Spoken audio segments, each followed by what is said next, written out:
राधे राधे दोस्तों, मैं रीता अपने यूट्यूब चैनल में आपका बहुत बहुत स्वागत करती हूँ। और आज मैं अपनी बहनों के लिए बहुत प्यारा सा एक लचारी गीत लेके आई हूँ। मुझे आशा है कि आप लोगों को पसंद आएगा, और पसंद आए तो कमेंट करके ज़रूर बताना कैसा लगा मेरा ये गीत।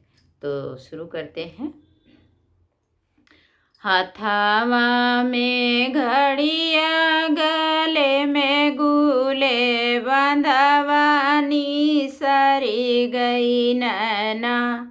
राजा पढ़ाई सकुलवानी, सरी गई नैना। राजा पढ़ाई सकुलवानी, सरी गई नैना। बनल जेवन वाले के गैली, सकुलवा पढ़त रहना। स्कूल का लड़िकवा पढ़त रहना।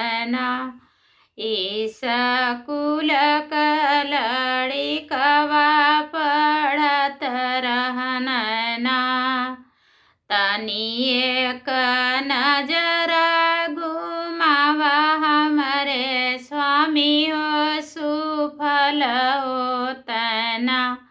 हमारे आइले का कमावा सफल होतना। कैसे का नजर घुमाई, हमारी रानी हो की छूटी जइए ना। हाथे कलम देवतिया की छूटी जई है ना। हाथे कलम देवतिया की छूटी जई है ना। छूटी है कलमिया ढर की है, सियहिया हंसै हो लगी है ना। स्कूल का लड़िकवा हंसै हो लगी है ना। स्कूल का लड़िकवा हंसै हो लगी है ना। हाथावा में घड़िया, गले में गुले बंधवानी, सरी गई नैना। राजा पढ़ाई सकुलवानी, सरी गई नैना। राजा पढ़ाई सकुलवानी, सरी गई नैना। भरल गेड़ुआले के गैली, सकुलवा पढ़त रहना। एमे बीए का पढ़ाइया पढ़त रहना।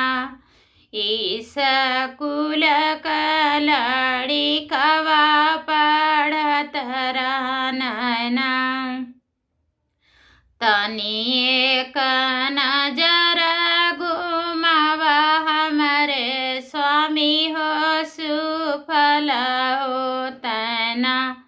हमारे आइले का कमावा सुफल होतना।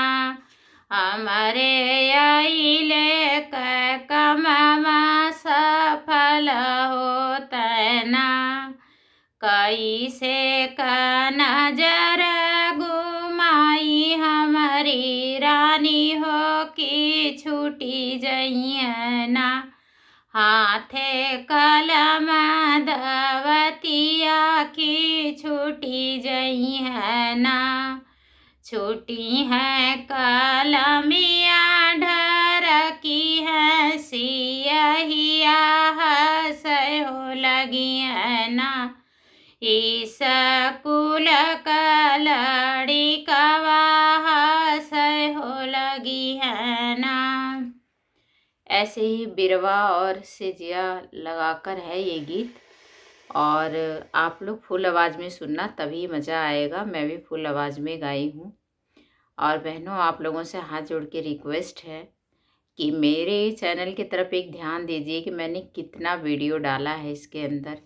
और मुझे बदले में कितनी लाइक और कितनी सब्सक्राइब मिले हैं, ये प्लीज़ एक नज़र ज़रूर डालना। मैं भी बहुत मेहनत करती हूँ बहन, थोड़ा ध्यान तो दो हमारे ऊपर भी। ये गाना तो हम सबके लिए है और हम एक दूसरे के लिए हैं, एक दूसरे का सपोर्ट करना ही पड़ेगा। तो प्लीज़ इन बातों का ध्यान देना।